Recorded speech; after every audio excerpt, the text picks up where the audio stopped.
Hello friends, welcome to Study Space. देखिए, आज हम जो करने जा रहे हैं वो टॉपिक है रेशम। ठीक, रेशम से क्वेश्चन करेंगे। जितने भी क्वेश्चन, ये सारे आप देखिए, ये सारे कहीं ना कहीं किसी ना किसी एग्ज़ाम में आए हुए क्वेश्चन है सभी। तो आपको इससे ये पता चल जाएगा कि ये क्वेश्चन किस टाइप के क्वेश्चन हमारे एग्ज़ाम में आ रहे हैं। सब किसी ना किसी एग्ज़ाम के क्वेश्चन है। ओके, कल हम सोच रहे हैं आपको होम मैनेजमेंट का मैराथन पढ़ाएंगे। ठीक, कल संडे है तो होम मैनेजमेंट का मैराथन 4-5 घंटे की क्लास रहेगी, तो आप ज़रूर देखिएगा। चलिए फिर स्टार्ट कर लेते हैं। ये होम साइंस है बिहार पीजीटी के लिए। रेशम के भौतिक गुण निम्नलिखित हैं: चिकना सूत्र, संयंत्र दीर्घीकरण, उच्च सघनता, दोबारा कम नमी पाना। दोबारा जब हो तो कम नमी पाना। सही विकल्प का चयन करें आप।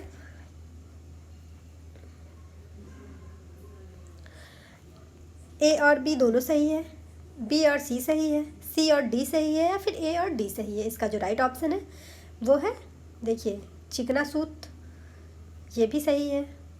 और जो सेकंड वन सही है वो है संयंत्र दीर्घीकरण।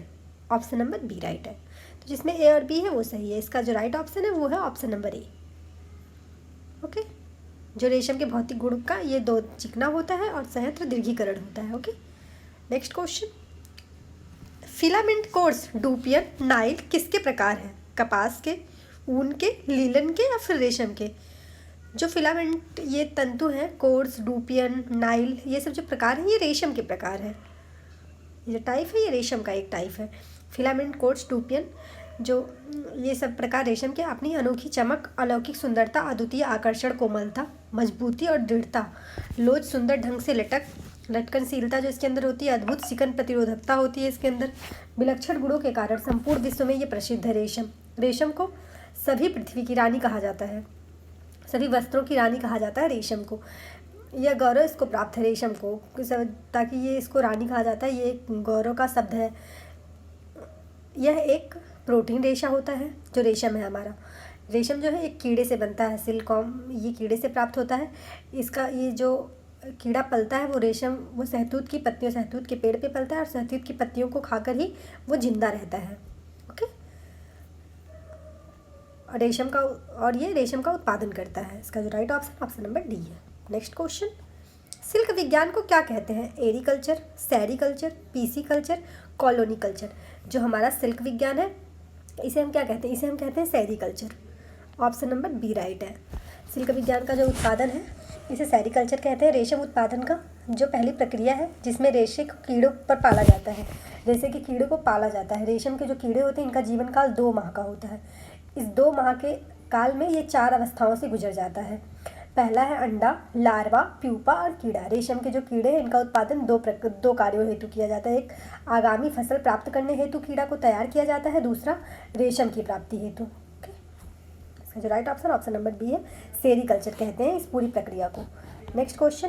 प्रोटीन जो कच्चे रेशम में होता है, फेरेटिन, फाइब्राइन, एल्ब्यूमिन या फिर ग्लोब्यूमिन। प्रोटीन जो कच्चे रेशम में होता है उसे क्या कहते हैं? कच्चे रेशम में जो प्रोटीन पाया जाता है उसे क्या कहते हैं? उसे कहते हैं फाइब्राइन प्रोटीन। रेशम की एक अनोखी चमक होती है, अलौकिक सुंदर होता है, यह अद्वितीय कोमल और मजबूती होती है इसमें, लोच, सुंदर ढंग से लटकनशीलता अद्भुत होती है इसके अंदर। ये विश्व भर में प्रसिद्ध है और इसे आपको मैंने बताया कि सभी वस्त्रों की रानी कहा जाता है। जो रेशम के रेशे होते हैं उसमें ये प्रोटीन के बने होते हैं। इसमें कार्बन, हाइड्रोजन, ऑक्सीजन, नाइट्रोजन तत्व पाए जाते हैं। रेशम के रेशे कीड़े के मुख्य ग्रंथियों के 2 छिद्रों से निकलने वाले स्राव से बनते हैं। ये जब रेशम कोकून तैयार होता है, रेशम का जो कीड़ा होता है उसके नाक के 2 छिद्र से ये निकलते हैं और वो लपेटे चले जाते हैं गोल गोल। रेशम उस कीड़े के ऊपर ही पूरा लपेटा हुआ चला जाता है। जब वो पूरी तरह लपेट जाता है तब वो निकलता है, उनके स्राव से निकलते हैं। सेरेसिन, यह एक प्रकार का प्राकृतिक गोंद है जो उसके नाक से निकलते हैं, 2 छेदों से निकलते हैं, ग्रंथियों के छिद्रों से 2 निकलते हैं। वो सेरेसिन नाम का एक प्राकृतिक गोंद होता है। इसमें फाइब्रिन, यह एक प्रकार की प्रोटीन है। इसमें 2 चीज़ होते हैं, एक सेरेसिन होता है, एक नाम प्राकृतिक गोंद होता है, और जो फाइब्रिन होता है वह होता है एक प्रकार का प्रोटीन। इसका जो राइट ऑप्शन है ऑप्शन नंबर बी है, फाइब्रिन। Next question. रेशम कीट के कपड़े पर कौन सी विशेष परिसज्जा उपयोग की जाती है? Carbonising, beating, sanforising, tendering. रेशम का जो कपड़ा होता है उस पर किस परिचर्या को किया जाता है? उस पर वेटिंग परिचर्या किया जाता है। वेटिंग परिचर्या सिल्क के रेशे पर प्राकृतिक रूप से ही अत्यंत हल्के होते हैं। जो सिल्क होता है वो हल्का होता है, तो इसको वजन बढ़ाने के लिए इस पर यह प्रक्रिया की जाती है। यह एक धात्विक लक्षणों का प्रयोग किया जाता है। अत्यंत छोटे ऊनी रेशों से बने जो रेशे होते हैं वस्त्रों पे भी वजन बढ़ाने के लिए, जो हमारे ऊनी वस्त्र होते हैं, अत्यंत छोटे कपड़े जो ऊनी हमारे ऊन होते हैं, जो एकदम सॉफ्ट और अत्यंत छोटे ऊन होते हैं, उनसे जो बनाए जाते हैं उन पे भी ये परिचर्या की जाती है वेटिंग वाली, वेट बढ़ाने के लिए। Okay, next question. रेशमी कपड़ों पर लगे धब्बे को छुड़ाया जा सकता है अवशोषक विधि से, घोलक विधि से, रासायनिक विधि से या नन ऑफ दीज से? जो रेशमी कपड़े पे धब्बे लग जाते हैं, दाग धब्बे, उसे छुड़ाने के लिए हम अवशोषक विधि का प्रयोग करते हैं। ऑप्शन नंबर ए राइट है। अवशोषक विधि का प्रयोग करते हैं बेसन, चोकर, आटा, फ्रेन, चाक, मुल्तानी मिट्टी, नमक, ब्रेड का चूरा, तेलकम पाउडर आदि अवशोषक पदार्थों का प्रयोग किया जाता है। ये चिकनाई को सोख लेते हैं। इनका प्रयोग उन वस्त्रों पर किया जाता है जिन्हें साबुन या पानी से छुड़ाना संभव नहीं होता है। Next question. रेशम के कीड़े की सबसे निष्क्रिय अवस्था प्यूपा, लार्वा, कोकून या फिर कीड़ा? जो रेशम का कीड़ा होता है उसकी सबसे निष्क्रिय अवस्था क्या है? उसकी सबसे निष्क्रिय अवस्था जो है वो कोकून होती है, कोकून होती है। हमने आपको बताया कि ये जो रेशम का कीड़ा होता है ये अपनी पूरी अवस्थाओं में लगातार की लार स्रावित करते रहते हैं। उनके मुख के पास दो जो ग्रंथियाँ होती हैं, छिद्र ग्रंथियाँ होती हैं, उनमें से लगातार सेरेसिन पदार्थ निकलता रहता है। वातावरण में ये सूखता जाता है। सूखने के बाद आपस में सब सड़ जाते हैं, जिन्हें प्यूपा शीघ्रता से शरीर पर लपेटते जाते हैं। 24 घंटे में ही कीड़े इतने अधिक लार स्रावित करते हैं कि वह स्वयं उसी में छिपकर और उनके ऊपर सेरेसिन की एक सफ़ेद कोट बन जाता है। 2-3 दिन बाद पूरा कोकून जो होता है वो तैयार हो जाता है। कोकून बनने के पश्चात 10 दिन तक निष्क्रिय होकर सोते हैं ये कीड़े। तो कोकून बन जाता है तो 10 दिन तक निष्क्रिय होकर कीड़े सोते, किसी भी प्रकार की लार स्रावित नहीं होती। Next question. तंतु जिसकी पानी सोखने की क्षमता कम है, नायलॉन, कपास, रेशम या फिर ऊन? इसमें से कौन सा तंतु ऐसा है जिसकी पानी सोखने की जो क्षमता है वो बहुत कम होती है?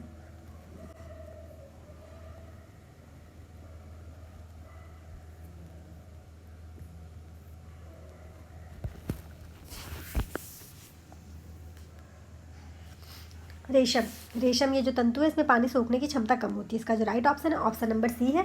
रेशमी तंतु में पानी सोखने की क्षमता कम होती है। रेशमी वस्त्रों में लगातार जो लगभग 10% तक नमी अवशोषित करने की क्षमता होती है, परंतु यह शीघ्रता से नमी को विमुक्त नहीं कर पाते, जल्दी से सूखते नहीं हैं। ये स्पर्श द्वारा अथवा देखकर नहीं ज्ञात किया जा सकता कि यह कपड़े पहनना आरामदायक होता है या नहीं होता है। इसे देख कर नहीं बताया जा सकता, लेकिन पहनने के बाद बहुत ही आरामदायक होता है। Okay, next question. रेशम अथवा रेयॉन से निर्मित झीना वस्त्र क्या कहलाता है? रेशम कहलाता है, शिफॉन कहलाता है, कैम्पलेट कहलाता है या चिनोन कहलाता है? रेशम से या रेयॉन से जो निर्मित झीने वस्त्र बनाए जाते हैं इन्हें हम क्या कहते हैं? इन्हें शिफॉन कहते हैं। जो शिफॉन का कपड़ा बनता है रेशम से ही बनता है, झीना वस्त्र बनता है। झीना मतलब आर पार दिखाई देने वाला, जिसमें रेशम अथवा रेयॉन से ही निर्मित किए जाते हैं। ये क्या इसकी जो अनोखी सुंदरता होती है, अलौकिक सुंदर अद्वितीय आकर्षक जो इसमें होती है, मजबूती लटकनशीलता के कारण ये शिफॉन वस्त्रों पर बहुत अच्छा बनाया जा सकता है शिफॉन का वस्त्र।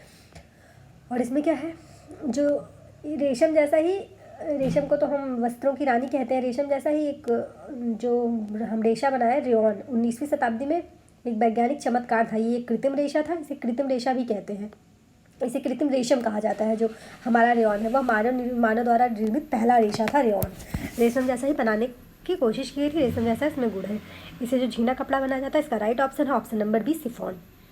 Next question. रेशम एक डॉट डॉट रेशा तंतु है, सेल्यूलोज, खनिज युक्त, प्रोटीन युक्त या फिर धातु युक्त? रेशम जो हमारा है वो कैसा तंतु है? हमारा रेशम जो है वो प्रोटीन युक्त तंतु है। हमने आपको बताया कि ये प्रोटीनिक तंतु है, एक प्रोटीनिक रेशा है। जो रेशम के कीड़े से उसके मुख ग्रंथियों से लार निकलती है, वातावरण के प्रभाव से वो सूखने लगती है। उसमें पहला जो दो पदार्थ निकलता है, पहला जो होता है सेरेस्ट्रिन होता है और जो दूसरा होता है वो फाइब्रोनोजिन प्रोटीन होता है, निकलता है। हमने आपको बताया कि रेशम का जो कीड़ा होता है वो उसकी जो जीवन काल होता है वो 2 माह होता है। उस 2 माह में कितनी कम छोटी सी उम्र में वो 4 अवस्थाओं से गुजरता है, अंडा, लार्वा, प्यूपा और कीड़ा। Next question. तंतु जो ताप का अच्छा सुचालक है, रेशम, ऊन, नायलॉन या फिर कपास? इसमें से कौन सा तंतु ऐसा है जो ताप का सबसे अच्छा सुचालक है? राइट ऑप्शन है वो है ऑप्शन नंबर डी, कपास। जो कपास तंतु होता है ताप का सबसे अच्छा सुचालक होता है। ये अच्छे, इनका जो ताप से अच्छे संवाहक होते हैं, जिनमें गर्मी के मौसम में पहनने पर गर्मी नहीं लगती बल्कि शीतलता का अनुभव होता है, हमें शीतल महसूस करवाते हैं। वो सूती वस्त्रों में भी कृत्रिम विधि द्वारा रोए उठाकर उसे गर्म वस्त्र बनाने की चेष्टा, फलालेन जैसे जो फलालेन वाले कपड़े आते हैं उनके वस्त्र उसी चेष्टा के परिणाम है।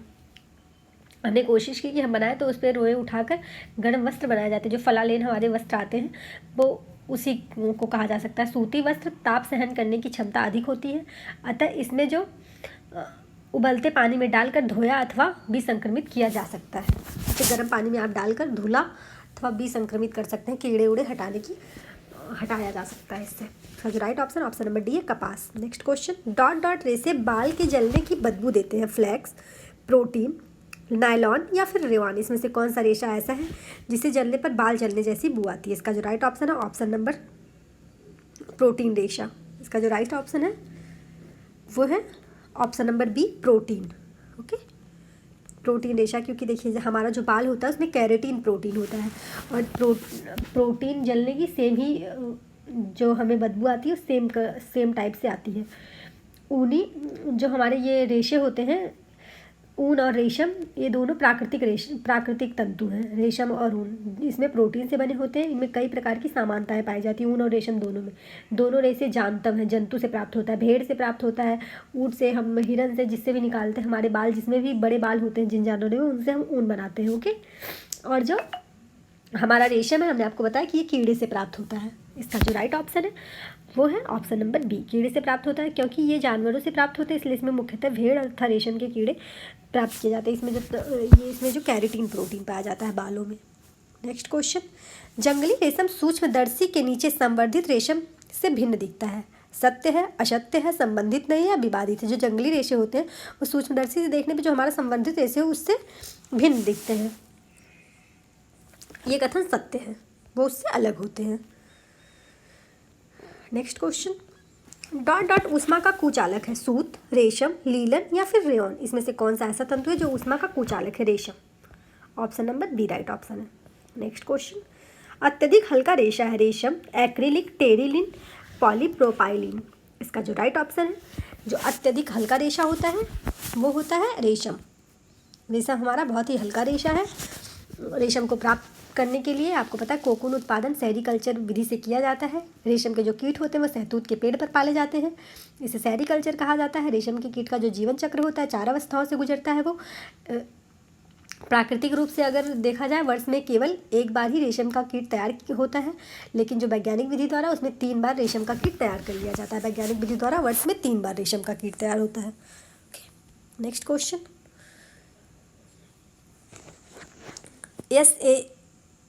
सशमीरा, SASMIRA, सशमीरा का पूर्ण रूप पूछ रहा है क्या? Silk and synthetic mills and research association, synthetic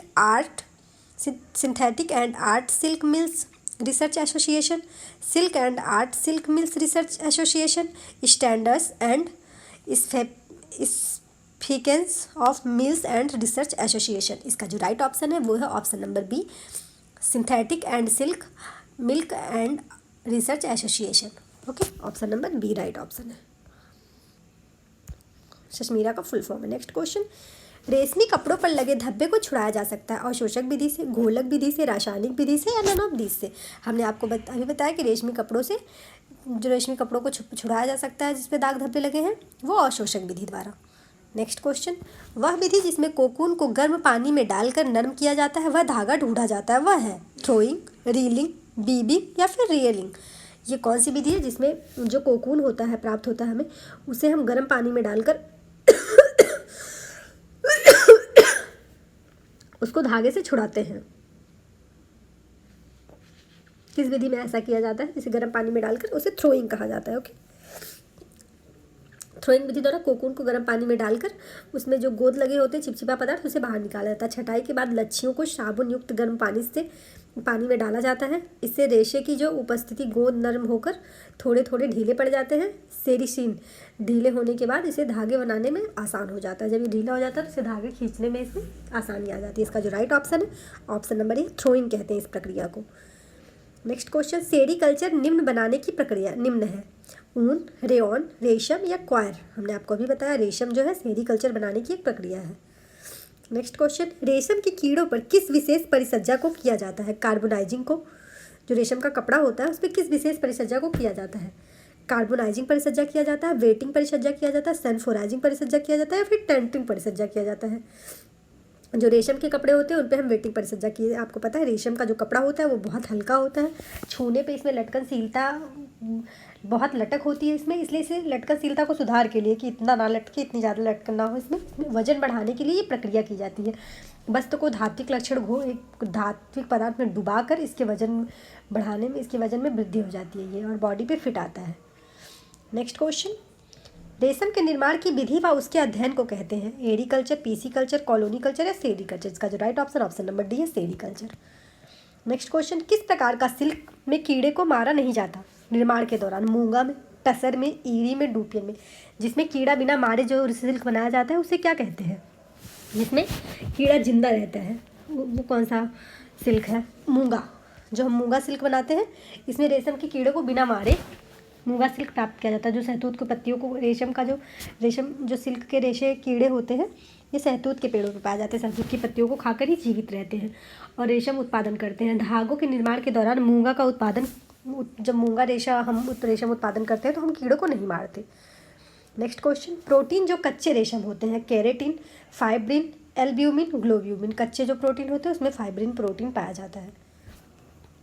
next question, सूत जो एक जानव कीड़े के कोकून से बनता है वह ऊन, रेशम, सूती या फिर रेयॉन? आपको पता है कि कोकून से जो बनता है वो रेशम होता है। नेक्स्ट क्वेश्चन, निम्नलिखित में से कौन सी छपाई की विधि नहीं है? ब्लॉक, रोलर, स्टेंसिल या बाटिक? इसमें से कौन सी विधि ऐसी है जो छपाई की विधि नहीं है? आपको पता है कि जो बाटिक है, बाटिक छपाई कला अत्यंत पुरानी है और ये प्राचीन कला है। इस कला में का शुभारंभ जो हुआ था वो सुमात्रा, जावा में हुआ था। बाटिक छपाई के लिए सबसे जो पहले वस्त्र नमूने अंकित लिया गया था, नमूने के जिस भाग को सफ़ेद रखना होता है वहाँ मोम को पिघलाकर उसकी तह में जमा दिया जाता है।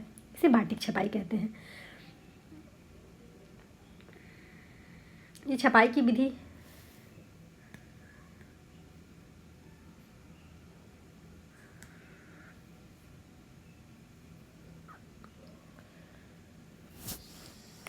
इसमें होना चाहिए कौन सी छपाई की विधि है? ठीक, बाटिक छपाई, ऑप्शन नंबर डी सही है।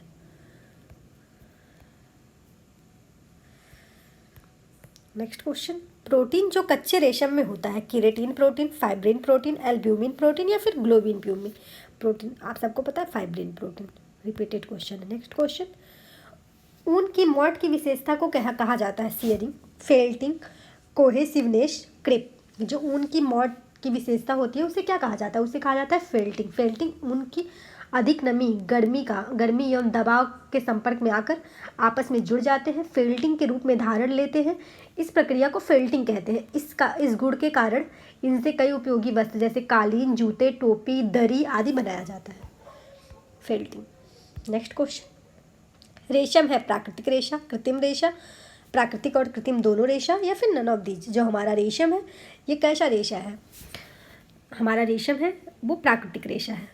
ये एक प्राणिज रेशा है, प्राकृतिक रेशा है। रेशम की इसे कीड़ों से प्राप्त किया जाता है। सहतूत की पत्तियों पर पाले जाते हैं क्योंकि उसी को खाकर बढ़ते हैं। इन कीड़ों में लार्वा कीड़ा जो अपनी लार्वा अवस्था में होता है तो एक पदार्थ स्रावित करता है अपनी ग्रंथियों से जिसमें प्रोटीन, फाइब्रोनिन प्रोटीन होता है। इसे रेशम प्राप्त किया जाता है। रेशम व्यापारिक तौर पर उत्पादन सेरीकल्चर कहलाता है। इसका जो राइट ऑप्शन नंबर है प्राकृतिक। नेक्स्ट क्वेश्चन, एक तंतुक रेशा है, नायलॉन, रेशम, कपास या फिर पॉलिस्टर? इसमें से कौन सा ऐसा है जो एक तंतुक रेशा है? ये है रेशम एक तंतुक रेशा है। Option number B right option है। यह प्रोटीन या फाइब्रिन प्रोटीन से बना होता है, सहतूत के पेड़ों पर पलता है। हमने आपको बहुत बार रिपीट बता दिया है। भारत का जो रेशम होता है, विभिन्न प्रकार के वस्त्रों का निर्माण किया जाता है रेशम के तंतु से। भारत का जो रेशम है वो भारत में सभी किस्म के रेशम पाए जाते हैं। चीन के बाद भारत का रेशम का दूसरा सबसे बड़ा उत्पादक देश है। जो हमारा इंडिया है वो चीन के बाद दूसरा सबसे बड़ा उत्पादक देश है, पहला चीन है। नेक्स्ट क्वेश्चन, सबसे पहले रेशम का उत्पादन हुआ था भारत में, जापान में, फ्रांस में या फिर चीन में? सबसे पहले जो रेशम का उत्पादन हुआ था, पहले रेशम का उत्पादन जो हुआ था चीन में हुआ था। ऑप्शन नंबर डी राइट है इसका। विश्व में रेशम का प्रचलन सर्वप्रथम चीन में ही हुआ था। चीन प्राकृतिक रेशम के उत्पादन में विश्व में प्रथम स्थान भी रखता है, जबकि दूसरे नंबर पे भारत है। रेशम का जो कीट पालन है उसे सेरीकल्चर कहा जाता है। रेशम का धागा कीट में कोया प्राप्त, रेशम का जो धागा कीट जो होता है कोया से प्राप्त किया जाता है। नेक्स्ट क्वेश्चन, रेशम के कीड़े का जीवन चक्र होता है लगभग 24 से 30 दिनों का, 37 से 63 दिनों का, 71 से 82 दिनों का या 90 से 120 दिनों का? जो रेशम के कीड़ों का जीवन चक्र होता है वो होता है 37 से 63 दिन। Option number B right option है। 37 से 63 दिन रेशम कीट वर्ग का प्राणी है जिसका वैज्ञानिक नाम बॉम्बेक्स मोरिल है। यह अपने छोटे से जीवन काल में शहतूत की पत्तियों को खाकर 300 से 400 अंडों का अंडारोपण कर देता है। प्रत्येक अंडे में लगभग 10 दिन में एक नन्हा मादा कीट लार्वा निकलता है। 10 दिन में एक छोटा सा मादा कीट लार्वा निकल जाता है। 30 से 40 दिन बाद सक्रिय वृद्धि के फलस्वरूप लार्वा गोल मटोल हो जाता है। तत्पश्चात 2-3 दिन बाद अपना सिर इधर उधर हिलाकर अपने चारों ओर लाल ग्रंथियों की सहायता से कोया या कोकून का निर्माण कर देता है। वायु के संपर्क में आकर ये कोकून सूख जाते हैं जिससे रेशमी धागे का निर्माण किया जाता है। ओके, नेक्स्ट क्वेश्चन, इसको बॉम्बेक्स मोरी कहते हैं। रेशम की निम्नलिखित विशेषताओं में से कौन सी गलत है? उच्च तनाव सामर्थ्य और अति सूक्ष्म व्यास के कारण इनके वस्त्र हल्के बनते हैं। जो ऑप्शन नंबर बी है, इसका विशिष्ट गुरुत्व 2.5 होता है। ऑप्शन नंबर सी, यह नमी को जल्दी सोखता है तथा अवशोषण क्षमता अधिक होने के कारण पहनने में आरामदायक होता है। ऑप्शन नंबर डी, इसकी सूखी धुलाई द्वारा धुलाई करनी चाहिए तथा इस पर H2O2 व फिर SO2 ब्लीच का प्रयोग करना चाहिए। इसका जो राइट ऑप्शन है ऑप्शन नंबर बी गलत है। ये इसका जो गुरुत्व, ऑप्शन नंबर बी गलत है। इसका विशिष्ट गुरुत्व 2.5 दिया हुआ है। इसका जो विशिष्ट गुरुत्व होता है 1.52 होता है, इसलिए ये गलत है। ये हल्के होते हैं, ये नमी को जल्दी सोख लेता है और अवशोषण करने की क्षमता अधिक होती है, लेकिन रेशम को वस्त्र पहनने में आरामदायक महसूस होता है। इसकी सूखी हुई धुलाई करनी चाहिए क्योंकि इसमें बाकी ये सारे राइट ऑप्शन। ओके, इसका जो अवशोषण ये 2.5 नहीं होता है, ये होता है 1.52 गुरुत्व शक्ति इसकी। नेक्स्ट क्वेश्चन, वस्त्रों का राजा किसे कहा जाता है? लीलन को, रेशम को, कपास को या फिर जूट को? जो वस्त्रों का राजा कहा जाता है वह कहा जाता है रेशम को। Option number B right option है। नेक्स्ट क्वेश्चन, कौन स्वयं निर्मित रेशम नहीं है? मूंगा रेशम, लपेटा रेशम, काता हुआ रेशम, फिर अरंडी रेशम? इसमें से कौन सा रेशम ऐसा है जो खुद से निर्मित रेशम नहीं होता है? इसका जो राइट ऑप्शन है वो है ऑप्शन नंबर बी, लपेटा हुआ रेशम। ये खुद से मुख्य रूप से रेशम दो प्रकार के होते हैं, एक स्वयं निर्मित, एक उत्पादित रेशम। जो स्वयं निर्मित रेशम होते हैं वो 3 होते हैं, एक मूंगा, अरंडी और टसर। जो ये रेशम होते हैं इन्हें खुद से निर्मित किया जाता है। जो नया उत्पादन रेशम के प्रकार है वो लपेटा हुआ रेशम और काता हुआ रेशम। तो जब इसमें से जो लपेटा हुआ रेशम है वो प्रकार नहीं है, स्वयं निर्मित प्रकार नहीं है। ऑप्शन नंबर बी राइट है। नेक्स्ट क्वेश्चन, अंडे से कीड़ा बनने तक की अवस्था को कौन सा क्रम सही है इसमें? अंडा, प्यूपा, लार्वा, कीड़ा, अंडा, लार्वा, प्यूपा, कीड़ा, प्यूपा, लार्वा, अंडा, कीड़ा, कीड़ा, अंडा, लार्वा, प्यूपा? इसका जो राइट ऑप्शन है अंडा, लार्वा, प्यूपा, कीड़ा। ऑप्शन नंबर बी राइट है। ओके, नेक्स्ट क्वेश्चन, तंतु है ऊन, रेशम, कपास या फिर लीलन? इसमें से कौन सा ऐसा है जो तंतु रेशा है? रेशम एक तंतु रेशा है। ऑप्शन नंबर बी राइट है।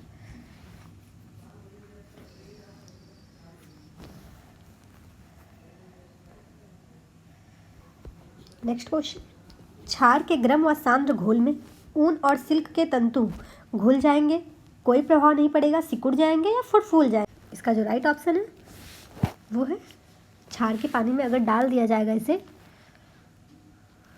ऊन और सिल्क को, ऊन और रेशम को गर्म क्षार या सांद्र के घोल में इसे डाल दिया जाएगा तो ये घुल जाएंगे।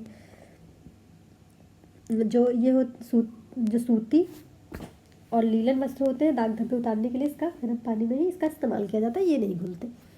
नेक्स्ट क्वेश्चन, भारत में सर्वोच्च सिल्क उत्पादन क्षेत्र है कर्नाटक और जम्मू कश्मीर, कोलकाता, हैदराबाद या फिर चेन्नई? भारत में जो सबसे सर्वोच्च सिल्क उत्पादन का है वो है कर्नाटक और Jammu Kashmir. Option number A right है। कर्नाटक तथा जम्मू कश्मीर क्षेत्र में भारत चीन के बाद द्वितीय बृहत्तम रेशम उत्पादक देश है। 18% तक रेशम का उत्पादन किया जाता है भारत में। भारत में रेशम की सभी 5 प्रकार की वाणिज्यिक किस्मों की mulberry, tropical tussar, oak tussar, eri तथा मूंगा रेशम उत्पादन में भारत का एकाधिकार प्राप्त है। ठीक। कर्नाटक देश का सर्वाधिक 41% उत्पादक करता है। पूरे देश का 41% उत्पादक जो है वो कर्नाटक करता है। तथा आंध्र प्रदेश देश का 35% रेशम उत्पादन करता है, जबकि जम्मू कश्मीर मणिपुर रेशम कीट पालन के लिए आदर्श जलवायु है। नेक्स्ट क्वेश्चन, इसमें से कौन सा तंतु रेशा प्राकृतिक रूप से उभरता है? रेशम, सूत, ऊन या फिर लीलन? इसमें से कौन सा रेशा है जो प्राकृतिक रूप से उभरता है? रेशम है। Option number A right option है। नेक्स्ट क्वेश्चन और आज का लास्ट क्वेश्चन, रेशम की खेती को कहते हैं पीसी कल्चर, सिल्वी कल्चर, सेली कल्चर या नन ऑफ दीज? रेशम की जो खेती है उसको सेली कल्चर कहते हैं। हमने रेशम से जितने क्वेश्चन बन सकते थे, जितना प्रीवियस एग्जामों से हमें मिले थे, अलग अलग एग्जाम में आए हुए, हमने आपको बता दिया। चलिए आज के लिए बस इतना ही, मिलते हैं नेक्स्ट क्लास में। आप चैनल को सब्सक्राइब कर लें, बेल आइकन को प्रेस कर लें ताकि नोटिफिकेशन आपको मिले, आप हमसे जुड़ सकें। Thank you for watching this video.